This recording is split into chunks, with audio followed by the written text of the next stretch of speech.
안녕하세요 여러분. 맛집 탐정사무실에 찾아오신 여러분들 반갑습니다. SAT NCS 문제결능학계 명탐정 복준입니다. 지난 시간에 이제 코레일 문제 같이 풀어봤어요. 해당 영상 안 보신 분들 위에 이제 여기죠. 링크 클릭하셔가지고 도움 꼭 받아가시길 바랍니다. 코레일 같은 경우는 이게 어떻게 보면은 약간은 좀 정형화된 문제 스타일이거든요.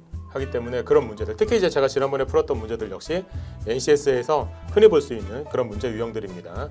뭐 약간 짧은 걸로 좀 준비하긴 했었어요 그때는. 그래도 이제 여러분께 아마 기본적인 어떤 문제들을 살펴볼 수 있는 좋은 기회가 됐을 거라고 생각하고요. 자, 이번 주제 한번 소개해드릴게요.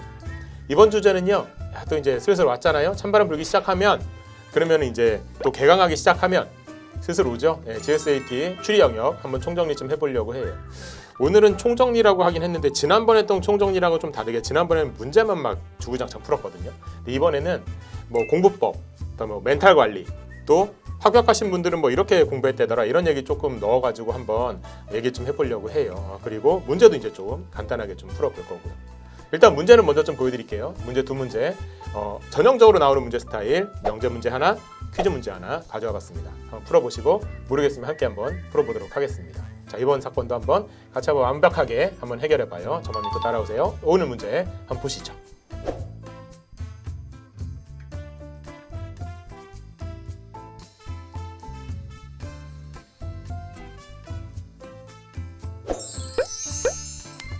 구독하고 좋아요 좀 눌러주세요. 자, 오늘 두 문제 같은 경우 일단 첫 번째 명제 문제 먼저 보려고 하는데요. 이 문제 같은 경우도 마찬가지로 이제 우리 교재에 있던 문제입니다. 해서 따끈따끈한 문제 한번 가져와 봤어요. 뭐 소재는 좀 재밌네요. 발 큰 사람, 손 큰 사람, 키 큰 사람 뭐 이런 얘기들 하고 있는데 일단 결론 찾는 문제죠. 결론 찾는 문제, 그리고 어떤이란 말이 나왔다. 그러면 일단 GSAT 문제를 푸시는 분들 같은 경우에는 기본적으로 그림 그려야 되겠구나 라는 거 생각하시면 좋겠고요. 이 문제는 아주 전형적으로 그림을 그려서 문제를 풀 수 있는 그런 문제입니다. 개념이 세 개죠. 발 큰 사람, 손 큰 사람, 키 큰 사람. 근데 키 큰 사람은 요 앞에서 키가 크지 않은 사람 이렇게 이제 설정이 되어 있는데 이걸 키가 크지 않은 사람이라고 설정해도 좋고 키 큰 사람이라고 설정해도 좋아요. 어떤 걸로 풀어도 문제는 풀리게 돼 있거든요. 그런데 뭐 우리가 생각하는 게 키 큰 사람 이렇게 생각하는 게 좋지 뭐 어떤 부정된 개념을 생각하는 건 이건 좀 어렵거든요. 하기 때문에 우리는 키 큰 사람으로 설정해서 한번 문제를 풀어보도록 하죠. 자, 그러면 그림 그리죠. 항상 3단 논법 문제는 틀부터 잡는 겁니다. 괜히 어떤 중심 없이 이렇게 그렸다 저렇게 그렸다 그렇게 하지 마시고 개념이 몇 개냐? 3개다. 3개면 3개를 겹쳐 그린다. 항상 이 틀이에요. 그래서 영역이 8개로 나눠진다는 것도 지난번에 말씀드렸었죠. 그죠? 4, 5, 6, 7, 8, 8개. 8개인 건 의미가 있다고 했어요. 개념이 3개. 각각의 개념에 해당하는 경우의 수는 2가지. 해당한다, 해당하지 않는다. 그러면 3개의 변수가 2가지씩의 경우의 수를 갖는 경우 그때의 전체 경우의 수는 8가지. 그게 지금 우리 눈앞에 보이고 있잖아요. 우리 눈앞에 보면서 문제를 푸는 것과 머릿속으로 생각하면서 문제를 푸는 건 차이가 있어요. 지난번에도 곱하기 말씀드렸어요. 곱하기 할 수 있어요? 할 수 있어요. 2자리 곱하기 할 수 있어요? 할 수 있어요. 암산으로 할 수 있어요? 그거 잘 안 돼요. 그림도 이 명제도 그래요. 숫자 곱하기 구구단 외움에도 불구하고 우리가 외우고 있음에도 불구하고 그런데도 손으로 써서 하는데 이런 거 말로 하는 게 이게 간단한 정보냐고요. 숫자보다 훨씬 더 복잡한 정보일 수도 있잖아요. 근데 그런 걸 그냥 머리로만 한다? 되시는 분들은 복 받은 거지. 근데 그게 안 되시는 분들은 이게 나는 저주받았다가 아니고요. 그게 정상이다. 되는 게 이상한 거다. 그러니까 안 되는 경우에도 하는 방법은 있다. 그거 연습하자. 이렇게 가야지 공부를. 그냥 나는 저주받았어. 이번 생은 안 되겠어. 다음 생에 보자. 다음 생 있는지 없는지 모르는데 보긴 뭘 봐요. 이번 생에 끝장을 봐야지. 그렇죠? 해서 이렇게 그림 그려서 문제 해결하는 방법 있으니까 요거 믿고 따라오시면 됩니다. 자, 발 큰 사람 이쪽에 잡을게요. 손 큰 사람 왼쪽에 잡을게요. 키 큰 사람 오른쪽에 잡을게요. 이건 어디를 뭐 손 큰 사람, 키 큰 사람으로 잡아도 상관없어요. 아무데나 잡아도 그 영역이 뜻하는 바가 뭔지만 정확히 알면 된다고 항상 말씀드립니다. 자, 전제 1 볼까요? 전제 1. 발 큰 모든 사람이 손 크다. 발 큰 사람은 1, 2, 3, 4. 그죠? 발 큰 사람은 1, 2, 3, 4. 그 다음에 손 큰 사람은 2, 3, 5, 6. 이렇게 돼 있거든요. 근데 발 큰 사람이 전부 다 손 크다는 얘기는 이건 이렇게 생각해야 돼요. 가운데에 관한 얘기냐? 그런 얘기 아니에요. 왜냐하면 발 큰 사람 중에 손 큰 사람이 있다. 그러면 가운데에 관한 얘기지만 발 큰 사람이 전부 다 손 크다는 얘기는 이건 이 얘기예요. 발 큰 사람 중에 손 크지 않은 사람 같은 경우는 아예 없다. 그 말이 되는 거거든요. 하기 때문에 이거는 1번하고 4번이 지워진다 라는 정보예요. 그림은 이렇게 그리죠. 그 다음에 두 번째 정보. 키 크지 않은 어떤 사람. 키 크지 않은 사람은 1, 2, 5, 8이죠. 이 바깥 부분. 그죠? 이 바깥 부분. 1, 2, 5, 8이 되는데 1, 2, 5, 8 중에서 어떤 사람은 발이 크대요. 그럼 1, 2, 5, 8 중에서 발이 큰 사람은 1, 2번이잖아요. 1, 2번에 뭐가 있다는 표시를 해줘야 되는데 원래는 이렇게 선으로 연결했어야 되는 거겠죠. 근데 1번이 이미 지워졌기 때문에 선으로 연결하는 V 표시는 필요 없고 그냥 여기에만, 그죠? 이제 여기는 필요 없고 여기에만 딱 표시를 하면 되는 거죠. 어차피 1번은 지워졌으니까. 그죠? 해서 이렇게 되는 거죠. 이런 그림이 그려진 겁니다. 1번하고 2번 중에 어디가 있다는 표시긴 하지만 이미 여기서 1번이 지워졌으니까 2번만 표시된다. 그럼 이제 여기 이 문장에서 주는 정보는 뭐예요? 이 문장 두 개가 주는 정보는 1번하고 4번 영역은 아예 존재하지 않는다. 2번 영역은 확실하게 존재한다. 그 다음에 3번, 5번, 6번, 7번, 8번 영역은 네가 준 명제만으로는 있는지 없는지 판단할 수 없어. 그러니까 정보가 부족해. 이렇게 이제 판단하면 되는 거죠. 그러니까 내가 몰라서 모르는 게 아니라 네가 준 문장에서의 정보가 부족해. 이렇게 확실하게 말할 수 있는 것도 그림이기 때문에 할 수 있는 거예요. 생각으로 하면 이게 잘 안 됩니다. 자, 어쨌든 우리한테 이제 주어진 정보는 이거고요. 그럼 1, 2, 3, 4, 5번이 어떤 질문을 하고 있는 건지를 봐야 되겠죠. 1번. 손 큰 어떤 사람은 키가 크다. 손 큰 사람 중에 키 큰 사람이 있다. 그런 말이 되는 거고 이것은 중간 영역. 여기. 그죠? 손 큰 사람 중에 키 큰 사람 여기잖아요. 3번하고 6번 중에 어딘가가 존재한다. 라는 결론이 나오니 이렇게 물어본 거예요. 그림 보세요. 3번하고 6번 중에 어딘가가 존재한다는 정보가 있어요? 없죠. V 표시 있는 데가 아무 데도 없잖아요. 3번도 그렇고 6번도 그렇고. 따라서 1번 선택지는 이 그림에서 나오는 결론이라고 볼 수 없어요. 이 그림에서 나오는 결론이라고 볼 수 없다는 얘기는 다시 말해 이 문장에서 나오는 결론이라고 볼 수 없다는 말이랑 똑같은 말이에요. 우리는 문장을 그림으로 바꿨을 뿐이니까. 자, 2번. 키가 크지 않은 어떤 사람은 손 크다. 키가 크지 않은 사람은 1, 2, 5, 8인데 이 중에 손 큰 사람이 있다. 다시 말해 2번하고 5번 중에 뭔가가 있다 라는 말을 하고 있는 건데 이 그림에서 2번하고 5번 중에 뭔가가 있다는 결론이 나오나요? 나오죠. 왜냐하면 여기에 2번에 이렇게 V 표시가 되어 있는 거니까. 그죠? 하기 때문에 우리는 이게 답이라고 보시면 돼요. 답은 2번이에요. 3, 4, 5번이 왜 안 되는지도 알아야 진짜 안다고 말할 수 있는 거죠. 2번이 답인 이유만 아는 거는 반도 안 되는 이거는 지식입니다. 나머지가 왜 안 되는지를 아는 게 더 중요합니다. 손이 큰 모든 사람은 키가 크지 않다. 이 말은 손이 큰 사람 중에 키 큰 사람은 없다는 뜻이거든요. 3번하고 6번 중에 아무것도 존재하지 않는다. 이런 이제 말을 하고 있다는 얘기가 되는 건데 3번하고 6번은 봤지만 아무런 정보가 없거든요. 그러니까 있는지 없는지 모르는 상황이기 때문에 함부로 있다 없다 말하면 안 되는 겁니다. 그죠? 그러니까 이렇게 없다고 말하는 거 이 결론도 확실한 결론은 아니에요. 다음 4번. 키가 크지 않은 모든 사람은 손 크다. 키가 크지 않은 사람은 1, 2, 5, 8을 말하거든요. 이 문장을 다시 보죠. 4번. 1, 2, 5, 8번이 키가 크지 않은 사람인데 이 사람이 전부 다 손이 크다는 얘기는 무슨 얘기일까요? 이 말은 1, 2, 5, 8 중에서 손 큰 사람, 손 크지 않은 사람이 없다. 손 크지 않은 사람이 없다. 이렇게 판단해야 돼요. 손 크지 않은 사람이 없다. 그러면은 1, 2, 5, 8 중에 손 크지 않은 사람은 어디예요? 이거 1번하고 8번을 말하는 거잖아요. 그게 없다는 얘기죠. 그러니까 1번하고 8번이 지워지니 이렇게 물어본 거예요. 근데 1번이 지워진 건 맞지만 8번에 대해서는 지워졌다는 표시가 돼 있진 않잖아요. 그죠? 하기 때문에 얘 같은 경우도 답이 될 수 없는 거죠. 다음에 5번. 키 크지 않은 사람? 키 크지 않은 사람은 역시 1, 2, 5, 8을 말하거든요. 여기 지금 주어가 똑같아요. 여기 지금. 그래서 1, 2, 5, 8 똑같이 계속 얘기하고 있는 건데 그중에 손 크지 않은 사람이 있냐? 1, 2, 5, 8 중에 손 크지 않은 사람은 1번하고 8번을 말하고 그중에 뭐가 있냐를 묻는 거잖아요. 근데 1번하고 8번 중에 뭐가 있다는 표시도 역시 나오지가 않잖아요. 1번은 지워졌고 8번은 아무런 표시가 없기 때문에. 그죠? 하기 때문에 얘도 답이 될 수가 없어요. 답은 2번이구나. 이렇게 푸는 거죠. 제가 말로 하면서 이걸 이렇게 풀어서 그렇지 저는 이 문제 딱 볼 때 그냥 그림 이렇게 딱 그려버린 다음에 바로 표시하고 하나하나 딱딱 보면서 문제를 풀면 이 문제는 1분이 뭐예요? 몇십 초면 끝나는 문제입니다. 근데 이거를 의미를 생각하면서 가면 손 큰 사람이 누가 있지? 그중에 발 큰 사람이 누가 있지? 근데 손이 크면 왜 발이 커야 되지? 뭐 이런 생각하고 있다가는 말장난 명제 진짜 말장난 짜증나 이러면서 명제 문제 되게 싫어하세요. 명제를 말로 받아들이니까 힘든 거예요. 말로 받아들이니까 힘든 거예요. 명제는 이거를 국어처럼 받아들이면 안 돼요. 약간 수학적인 사고. 그래서 그냥 정보일 뿐이다. 이렇게 생각하면서 연습을 하셔야 그래야 이제 명제에 대해서는 확실하게 연습을 할 수가 있게 됩니다. 자, 문제를 좀 풀어봤는데 다음 문제 제가 또 한 문제 더 드렸잖아요. 근데 그 문제 얘기하기 전에 제가 이렇게 모니터로 문제를 풀다 보니까 그런 생각이 좀 들었어요. 여러분도 모니터로 문제를 풀겠구나. 그렇죠?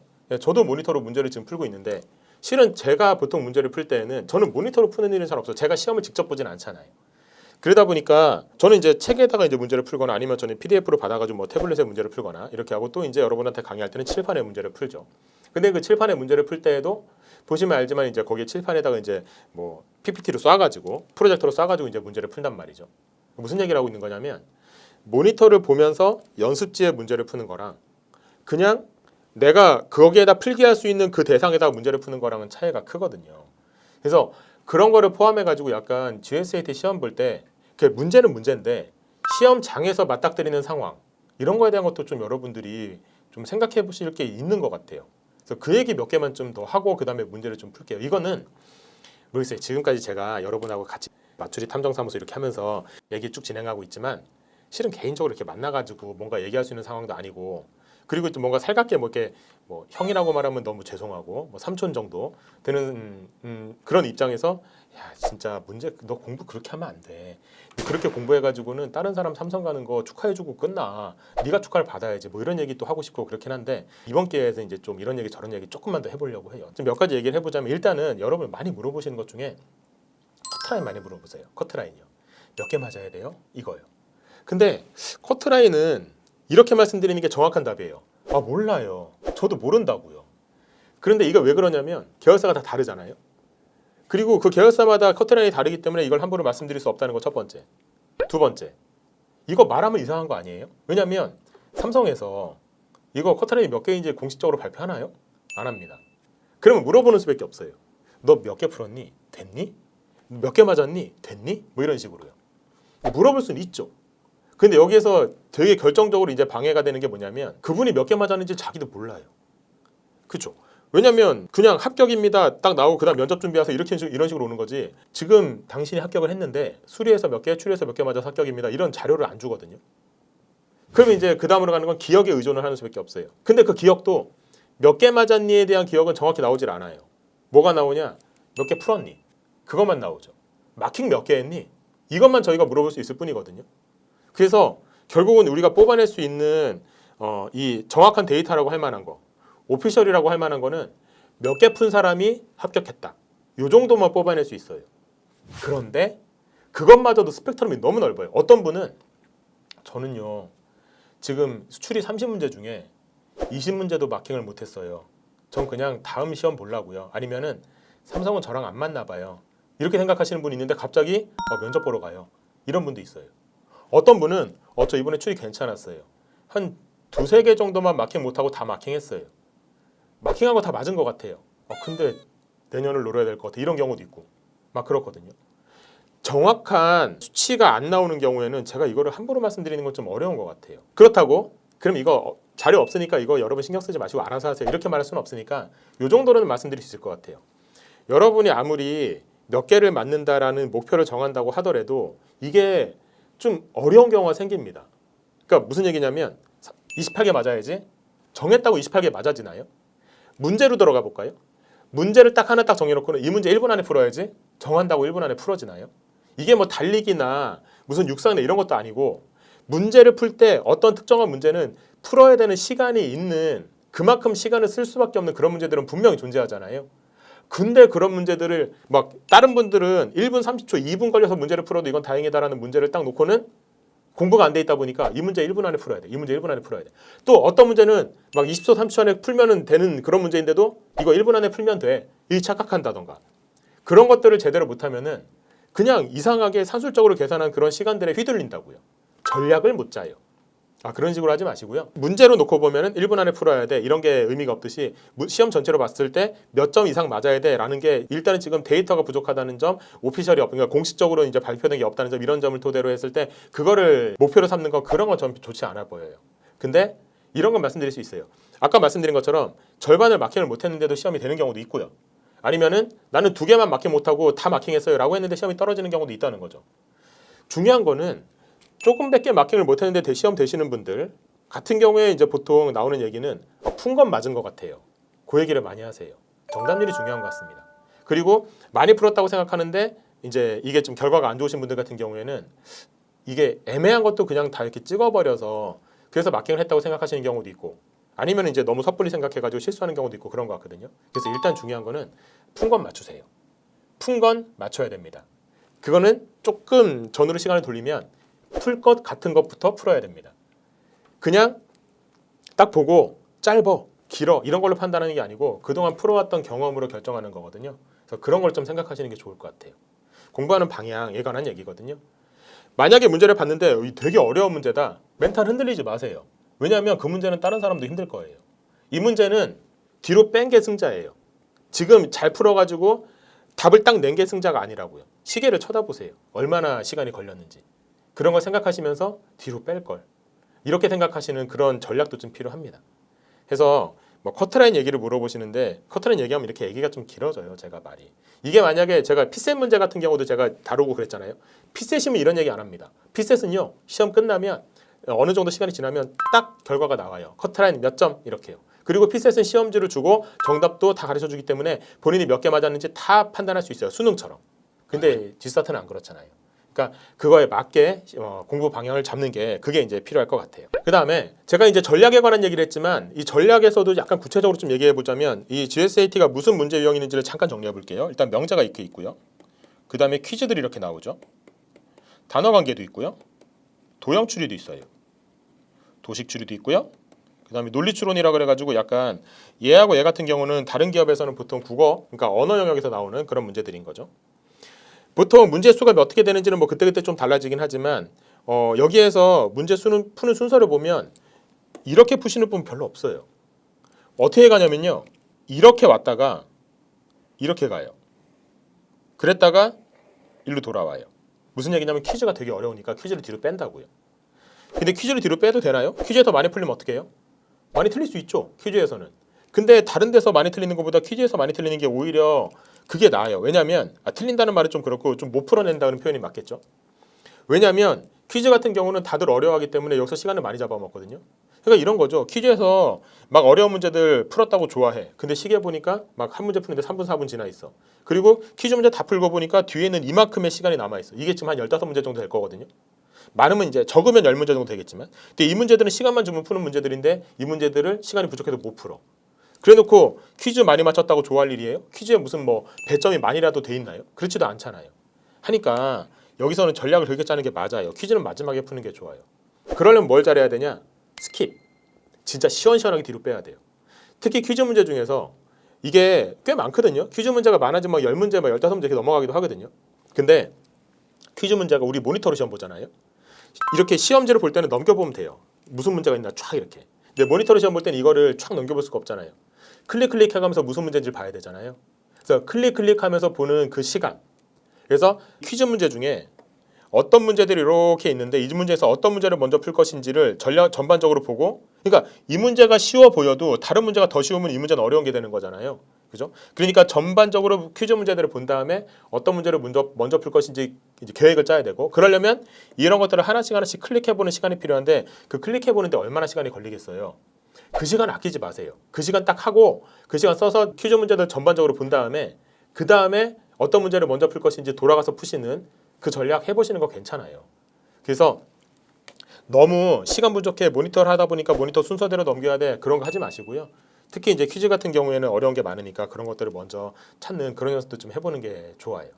이제 문제 푸는 순서에 관한 얘기이기도 한 거죠. 그래서 일단은 많이들 물어보시는 거 커트라인하고 막 그런 것들 많이들 물어보시길래 해서 좀 얘기해봤고요. 근데 문제 어떤 순서대로 풀어야 돼 이런 것도 많이 물어보시길래 제가 한번 얘기 좀 해봤어요. 이거 말고도 뭐 많은 얘기들이 있지만 일단은 오늘은 여기서 좀 각설하기로 하고 그다음에 문제를 또 하나 좀 볼까요? 다음 문제 일단 2번 문제인데 제가 잔소리 좀 많이 한 것 같아요. 그죠? 잔소리 근데 저는 잔소리라고 해요. 하긴 하는데 듣기 싫으실지 모르겠지만 더 들어야 돼요. 더 듣고 더 공부 방향 잡으시고 멘탈 잡으시고 하시면서 진짜 한 번에 끝내야지 이거 공부 언제까지 할 거예요. 공부 많이 한다고 삼성이 좋아할 것 같아요. 빨리 하고 빨리 들어오는 거 좋아합니다. 자, 일단 문제 보죠. 마스크 구입하기 위해서 약국 앞에 도착한 순서대로 한 줄로 서 있던 ABC 중 먼저 온 3명만 마스크 살 수 있었대요. 5명 중 1명이 또 거짓말, 진실 거짓 문제네요. 자, 진실 거짓 문제면 일단은 정보부터 정리를 일단 해야 되겠죠. A가 말하길, B는 세 번째야.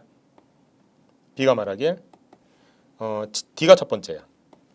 C가 말하길 A는 마스크 샀어. A는 1, 2, 3 중에 하나란 얘기죠.